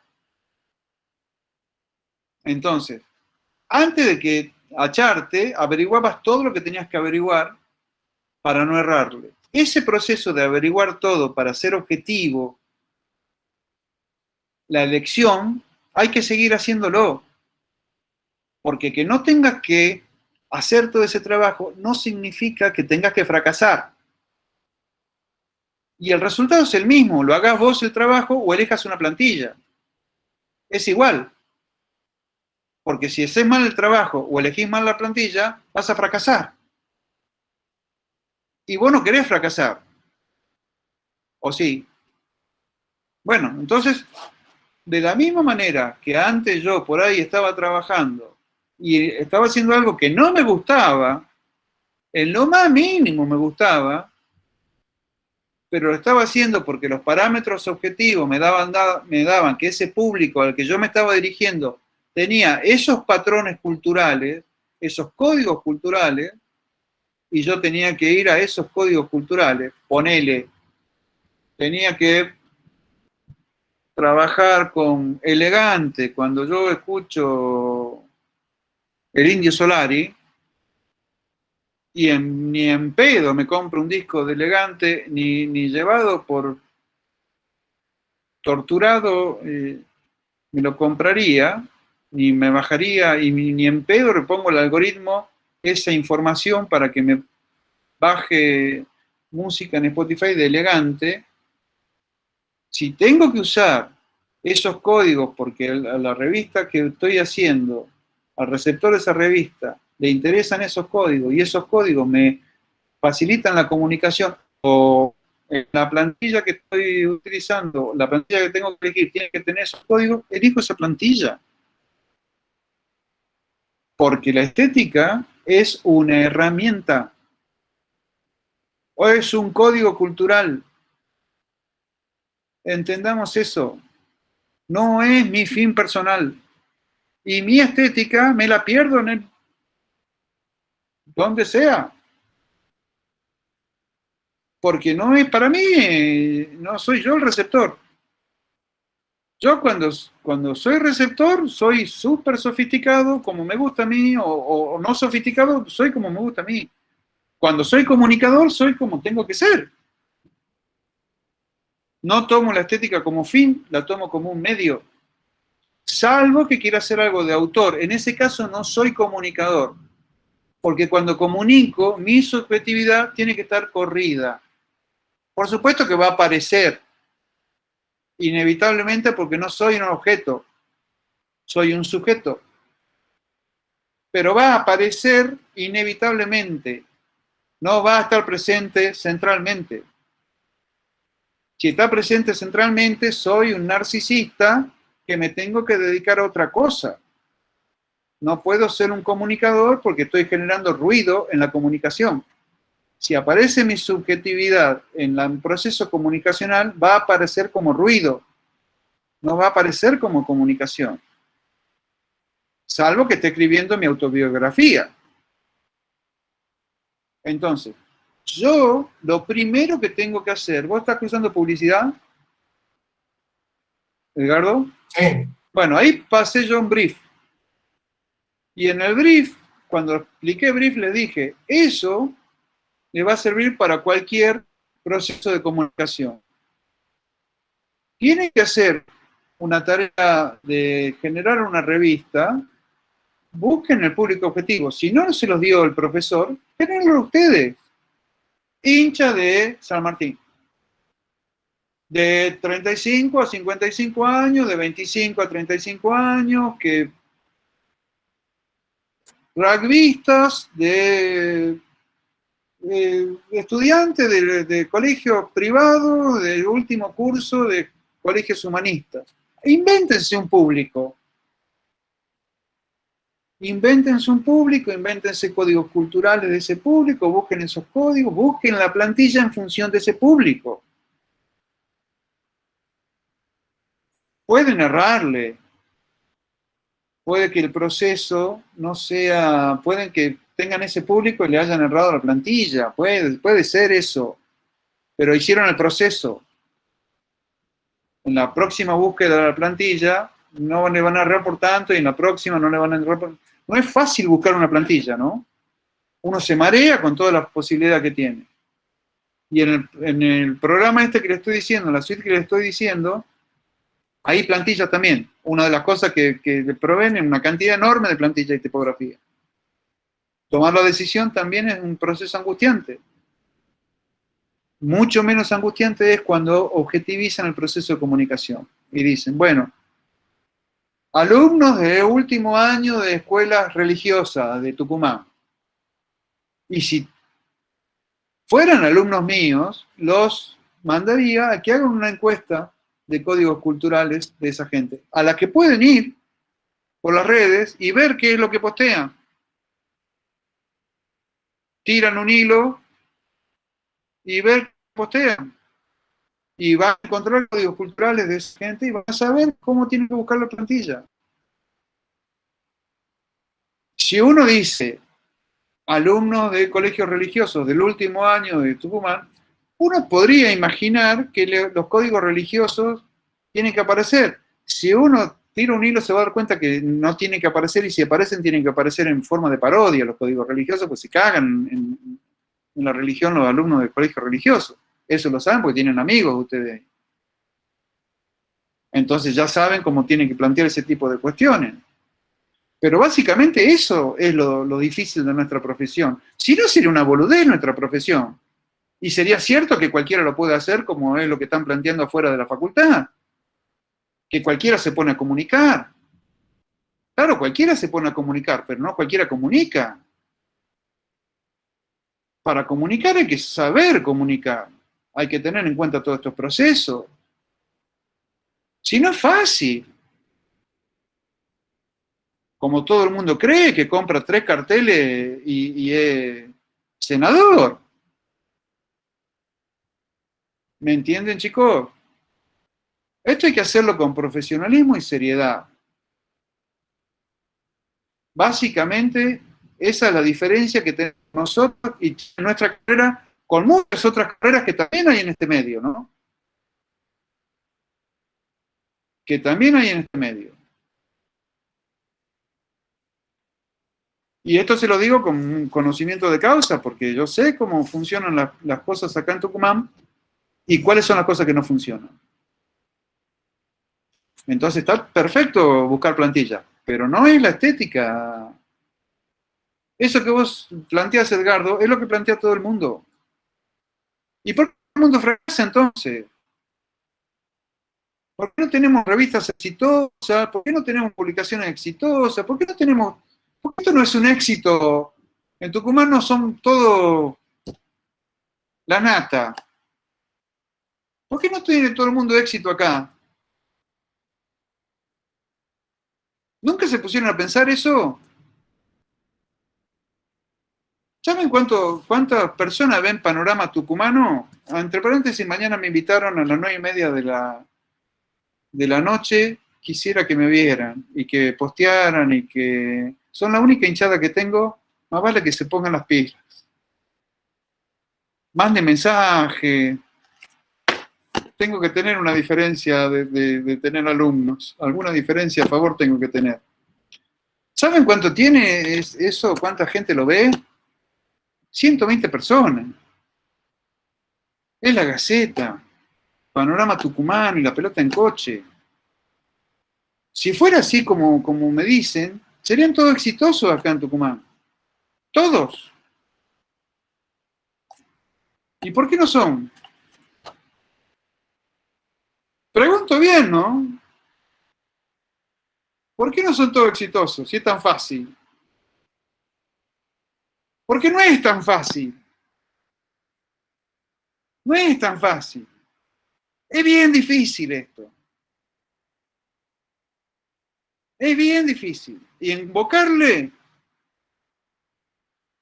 errar es humano, invocarle divino, le digo, ¿no? Es bien difícil invocarlo. Hay que saber mucho.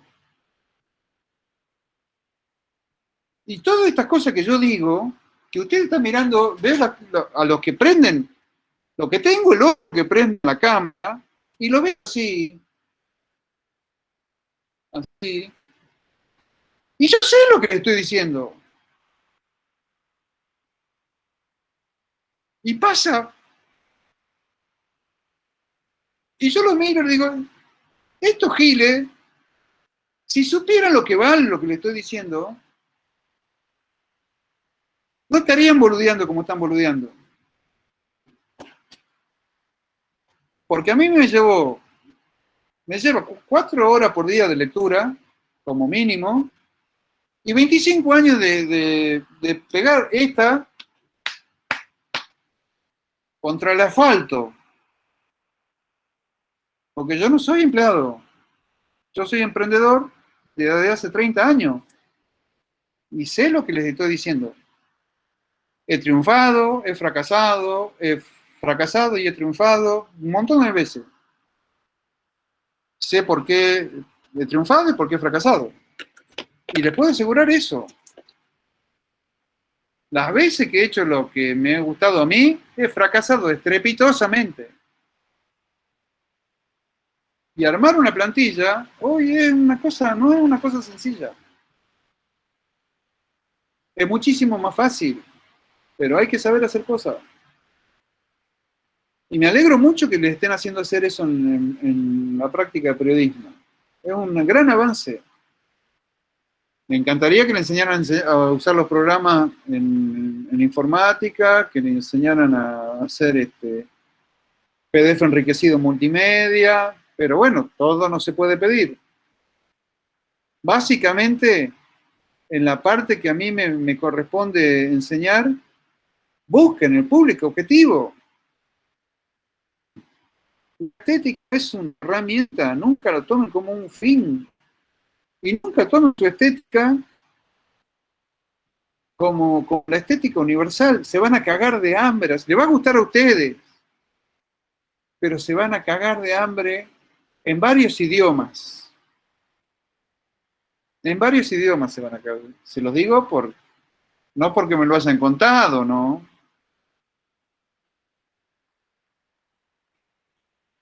Ya hemos terminado la clase hace un ratito. ¿Hay alguna pregunta? Edgardo, ¿te quedó claro?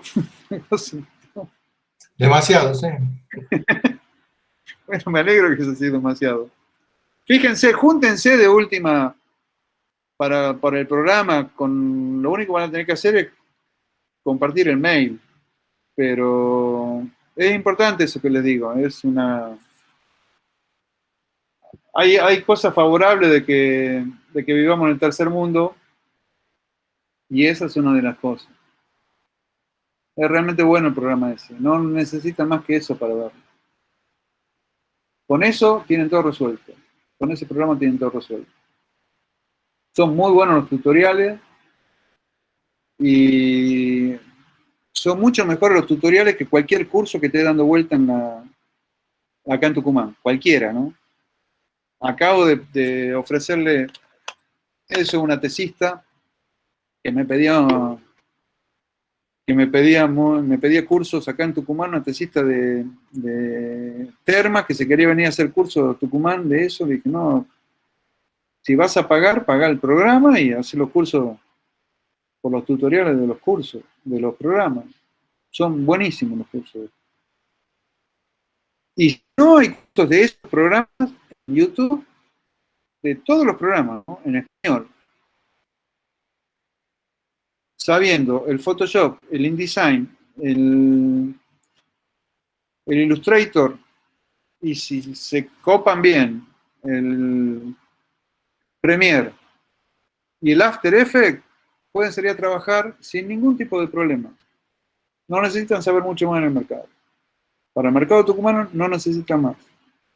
Y ahí tienen un montón de otros programas, el Lightroom, tienen los programas de posteo en teléfono, tienen un montón de otros programitas que son accesorios de ese programa. Hay un programa, por ejemplo, que se llama InCopy, que ese también Edgardo Sumalo, que escribiendo en InCopy, que es una especie de Word, directamente el diseñador en InDesign recoge, están escribiendo en InCopy y el diseñador está diseñando en InDesign lo que están escribiendo en InCopy. Es como escribir un flujo de texto en InDesign. Es muy bueno porque hace toda la corrección, hace todo directamente en InCopy y calza en InDesign directamente. Eso es trabajar a nivel internacional. Si ustedes se van a trabajar en cualquier lugar del mundo, van a trabajar con esos programas. Entonces, saber manejar esos programas es estar a nivel internacional. Si van a hacer un laburo, si van a hacer una revista, la suben a Behance y los pueden llegar a contratar de cualquier lugar del mundo por tener un portfolio en Behance. Si ustedes van a presentarse o a pedir un contrato, hay mucha gente de Tucumán que está trabajando para empresas internacionales. Si ustedes se van a presentar a una audiencia de trabajo, una empresa internacional, lo tienen que hacer con una carpeta en Behance. Tienen una carpeta en Behance, directamente ponen la dirección y cualquier empresa lo va a contratar. Si ustedes tienen una carpeta en Behance y avisan que son freelance y vieron un trabajo de ustedes que interesó, lo pueden contratar pagándole desde afuera directamente por la carpeta en Behance. Es una gran inversión poner la plata en esos programas. Yo tenía entendido que yo pago más caro, pero si son 650 pesos, ni duden. Si necesitan un punto filo.unt, vayan y pídanlo a informática. Se lo tienen que dar. Yo creo que, como dice Vale, que solamente con el número de libreto. Pero si no, vayan y pídanselo a Pablo. Le va a pucherear, ¿no? Por supuesto que cualquier no docente que tenga que trabajar, le pucherea. La facultad reacciona a bonobón. Se van y se compran en Arcor, ahí en la muñeca, unos 200 mangos de bonobón y pechan con bonobón en la facultad. Bueno, a los hombres no sé qué será. No sé qué será, pero a las chicas con bonobón funciona perfecto, consiguen de todo. Yo por lo menos consigo de todo de todo lo que se pide en la facultad. A los hombres nunca le pedí nada con nada, pero siempre van a pucherear y siempre con una sonrisa y una buena onda así, semantizada con alguna cosa de comida, funciona perfecto. Pero sí les dan. si les pueden dar. Y bueno, ya vamos a preparar para trabajar revistas digitales, una clase. Vamos a tratar que sea la clase que viene. Y los veo.